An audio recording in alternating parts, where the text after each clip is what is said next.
Bharatiya Janata party के लिए पिछड़ा बहुत महत्वपूर्ण है, लेकिन भारतीय जनता पार्टी ने पिछड़ों के लिए, अगर आप बात कीजिए कि जब आप सत्ता में आए तो आप किसको आगे किए?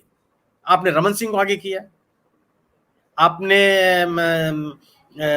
जयराम ठाकुर को आपने आगे किया, आप योगी जी आपके नेता हैं। मोदी जी ने एक मतलब ओबीसी पॉलिटिक्स या जिसको कहीं पिछड़े को वोट लेने के लिए, अति दलित अति पिछड़ा का वोट लेने के लिए अपने साथ इकट्ठा किया था।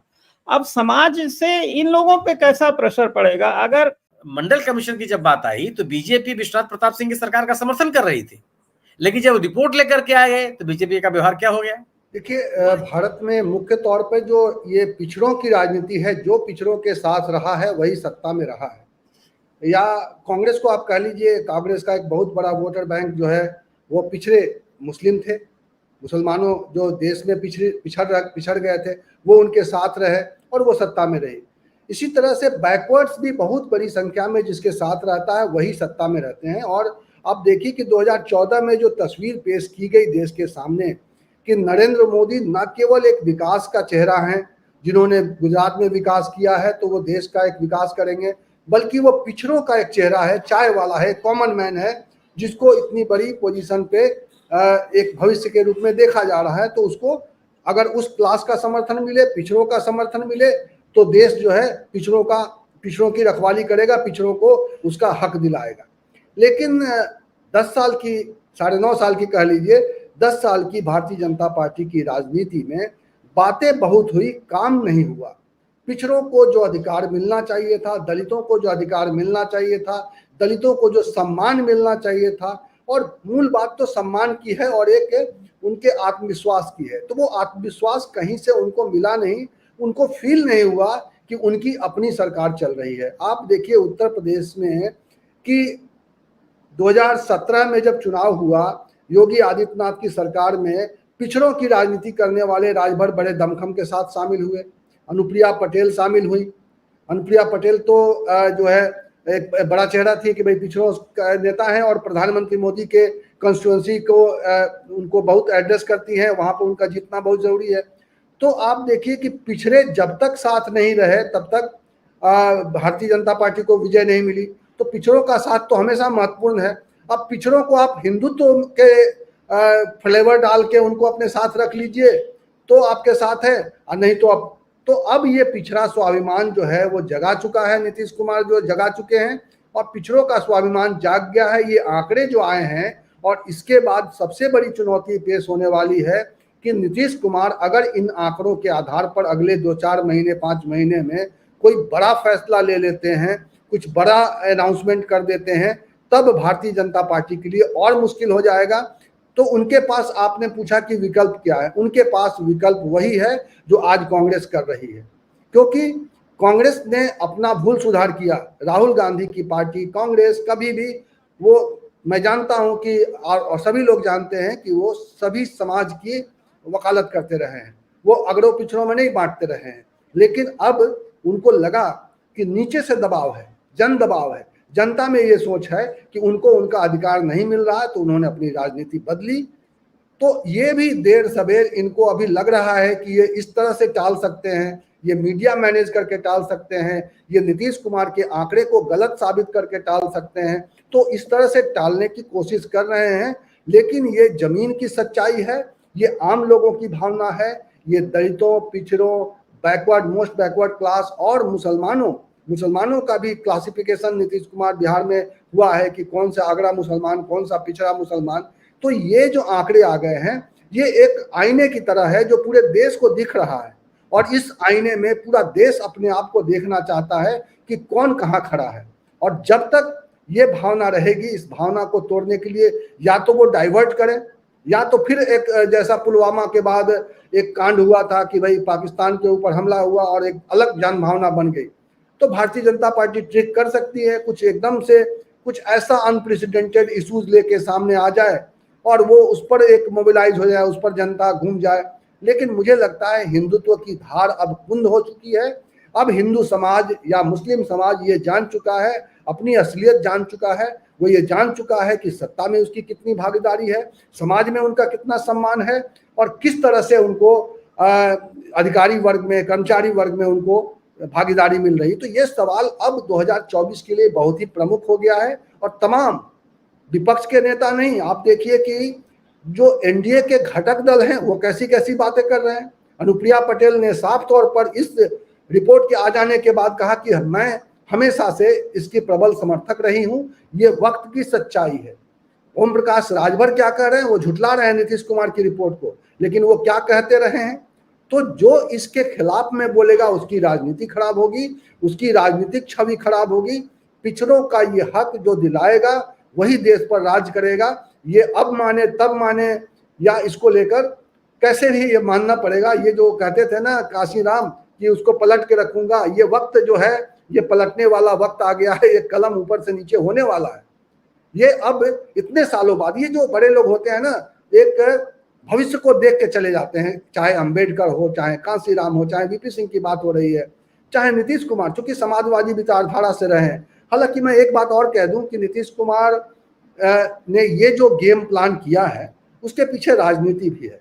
मैं सुबह में किसी कार्यक्रम में चर्चा कर रहा था कि चूंकि वो 2020 में कमजोर हो रहे थे, शायद कल ही मैंने इस बात पर चर्चा की थी, और उस कमजोरी को अपनी ताकत में बदलने के लिए उन्होंने एक बहुत बड़ा दांव फेंका है और ये दांव मोदी पर भारी पड़ने वाला है। समस्या केवल यही है ना कि जो भारतीय जनता पार्टी का नैरेटिव है वह हिंदुत्व का नैरेटिव है, यानी कोई जाति नहीं है, सब हिंदू हैं। इस बिना पर सबको पोलराइज करना चाह रही है और उसमें अपनी पैठ बनाने की उन्होंने कोशिश किया। संघ की यही राजनीति, संघ जाति की बात नहीं करता। और जब आप संघ की का स्वाभिमान आगे सामने होगा तो फिर वह अपने हक की बात करेगा, वह गवर्नेंस की बात करेगा। उसको हिंदू मुसलमान से कोई मतलब नहीं है। उसको यह बात समझ में आएगी कि आखिर मेरे लिए क्या हुआ। भारतीय जनता पार्टी के लिए पिछड़ा बहुत महत्वपूर्ण है, लेकिन भारतीय जनता पार्टी ने पिछड़ों के लिए अगर आप बात कीजिए कि जब आप सत्ता में आए तो आप किसको आगे किए? आपने रमन सिंह को आगे किया, आपने जयराम ठाकुर को आपने आगे किया, आप योगी जी आपके नेता हैं, आपने केशव मौर्य को अध्यक्ष बनाया, लेकिन जब ताकत देने की बात आई तो केशव मौर्य किनारे हो गए। आपकी राजनीति में और सवाल इस बात का है कि आज भारतीय जनता पार्टी मानी ये जो नारा लोग लगाते हैं कि आएगा तो मोदी ही, ये कौन लोग हैं? समाज का उच्च वर्ग है, समाज में जो आर्थिक रूप से संपन्न है वो लोग हैं। अरे वो कौन लोग हैं? वो पिछड़े नहीं है, वो दलित नहीं है। तो आपका नारा लगाने वाला और आपके हिंदुत्व के नैरेटिव को आगे ले जाने वाला जो वर्ग है, उसको अगर आप अपने साथ रोके रखना चाहते हैं तो आप पिछड़ों की, अगड़ों की, दलितों की बात नहीं कर सकते हैं, क्योंकि आपका पूरा का पूरा नैरेटिव प्रभावित होता है। लेकिन आपके लिए पिछड़े महत्वपूर्ण है, और अगर महत्वपूर्ण इसलिए है कि जब आपको अपना अध्यक्ष बनाना होता है तो आज भूपेंद्र चौधरी साहब हैं, पिछले दिनों स्वतंत्र देव सिंह थे, उसके पहले केशव मौर्य जी थे, फिर कल्याण सिंह जी को बहुत आपने आगे किया, उमा भारती जी को आगे आपने किया। लेकिन उमा भारती के साथ आपने व्यवहार किया कि उनको पार्टी छोड़ के जाना पड़ा, अपनी नई पार्टी बनानी पड़ी, क्योंकि वो पिछड़ों की बात कर रही थी। इस नैरेटिव को संघ स्वीकार नहीं करता, क्योंकि ये जब आप याद कीजिए कि मंडल कमीशन की जब बात आई तो बीजेपी विश्वनाथ प्रताप सिंह की सरकार का समर्थन कर रही थी, लेकिन जब रिपोर्ट लेकर के आए तो बीजेपी का व्यवहार क्या हो गया? वह इस बात को स्वीकार नहीं कर सकते। स्वीकार करना उनके लिए संभव है क्योंकि पूरा का पूरा जो राजनीति का जो ढांचा है वो चरमरा जाएगा। लेकिन आप स्थिति है कि आप इनकार भी नहीं कर सकते। इसीलिए जो बिहार में जो सर्वदलीय बैठक हुई, उस बैठक में आपने इस रिपोर्ट पे तो टीका टिप्पणी की, लेकिन आप विरोध नहीं कर पाए। जो महिला आरक्षण बिल को लेकर के विपक्षी दलों की थी, विपक्षी दल इस रूप में आरक्षण को स्वीकार करने के लिए तैयार नहीं थे। वो चाह रहे थे कि पिछड़ों को आप आरक्षण दीजिए, उसमें अलग से। सरकार तैयार नहीं थी। बावजूद इसके अपने रिजर्वेशन के बावजूद भी आपको उस बिल का समर्थन करना पड़ा कि यह संदेश न चला जाए कि आप महिलाओं के आरक्षण के खिलाफ है। वही स्थिति बीजेपी की है। बीजेपी आज उस आरक्षण के जो इस जातीय जनगणना के सर्वेक्षण का जो रिपोर्ट है, इसके खिलाफ नहीं खड़ा हो पा रही। बोल खूब रही है, लेकिन रिपोर्ट के खिलाफ इसलिए नहीं जा पाए, खासतौर से बिहार में, क्योंकि उसको ये पता है कि इस रिपोर्ट के खिलाफ का मतलब जो सशक्तिकरण का अभियान है उसकी खिलाफत है, जो सामाजिक न्याय के आंदोलन की गतिविधियां हैं उसके खिलाफ खड़ा होना है। तो जब अगर आप इसके खिलाफ खड़े हो गए और पिछड़ा आपसे असंतुष्ट हुआ तो आएगा कौन आपके साथ? अच्छा, आपने जिक्र किया था सुनील जी ने उत्तर प्रदेश का कि भाई आपने यहाँ नेतृत्व जो है वो पिछड़े वर्गों को नहीं दिया, जबकि वोट उनके आपने लिए। और देखिए कि जो प्रधानमंत्री मोदी जी भी बनारस में चुनाव अपना के लिहाज से भी अनुप्रिया पटेल से जो है वो चुनावी समझौता करते हैं। कोई बड़ी पार्टी नहीं है, लेकिन 2 सीटें के ही सही। संजय निषाद को अपने पाले में लाते हैं। ओम प्रकाश राजभर को वो चले गए, तोड़ के फिर वापस लाए, अमित शाह लाए।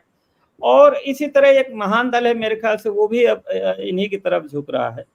तो ये लोग जो आए थे और जिनको मोदी जी ने एक मतलब ओबीसी पॉलिटिक्स या जिसको कई पिछड़े को वोट लेने के लिए, अति दलित अति पिछड़ा का वोट लेने के लिए अपने साथ इकट्ठा किया था, अब समाज से इन लोगों पे कैसा प्रेशर पड़ेगा अगर बीजेपी कोई एक इस मामले में कोई ऐसा फार्मूला नहीं लाती है जो स्वीकार्य हो इन लोगों को, तो क्या फर्क पड़ेगा? इन लोगों पे कितना दबाव पड़ेगा समाज का? इनके ऊपर बहुत ज्यादा दबाव पड़ेगा। इनको इनकी स्थिति यह बनेगी कि या तो उसके समर्थन में खड़े होंगे, ये इसके खिलाफ नहीं जा सकते, अन्यथा इनका जो वोटर है इनको छोड़ के चला जाएगा।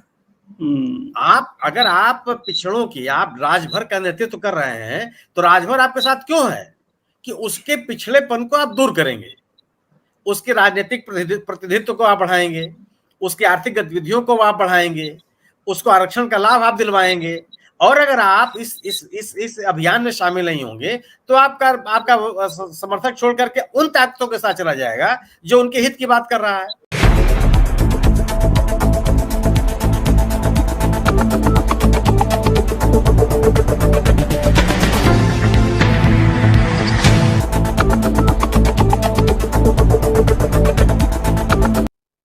नमस्कार मित्रों, मैं हूं कुमार भवेश चंद और आप देख रहे हैं द इंडियन।